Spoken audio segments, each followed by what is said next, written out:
పేదలకి 2 సెంట్లు ఖాళీ స్థలాన్ని కేటాయించాలని, అలాగే గ్రామీణ ప్రాంతాల్లో 3 సెంట్ల స్థలాన్ని కేటాయించాలన్న హామీతో ఆనాటి ఎలక్షన్లో మరి హామీ ఇచ్చున్నారు.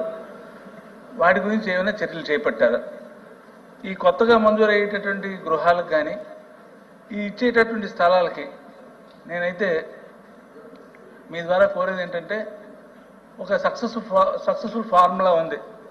బెనిఫిషరీస్ ఐడెంటిఫై చేసేటటువంటి ఫార్ములా, శాచురేషన్ బేసిస్లో చేసేటటువంటి ప్రయత్నం గడిచిన కాలంలో కూడా జరిగింది. ఎందుకంటే ఆ రోజు ఆనాటి ఉన్నటువంటి పరిస్థితుల్లో సుమారుగా అవసరార్థులైనటువంటి 31,19,000 మందికి ఆనాడు 2019 నుంచి 24లో ఉన్నటువంటి గవర్నమెంట్ 72,000 ఎకరాలని మరి ప్రొక్యూర్ చేసి వారికి ఆ స్థలాల్ని పట్టాలను ఇవ్వడం జరిగింది. పక్కా రిజిస్ట్రేషన్ కూడా చేసింది. అదే చేస్తున్న క్రమంలోనే ఒక 21,75,000 ఇళ్ళు కూడా మంజూరు చేశారు.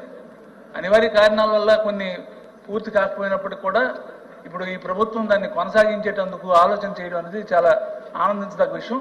ఇంకొక విషయం ఏంటంటే, స్టాఫ్ విషయంలోన మరి చాలా అంటే డిఫరెన్స్ ఉంది.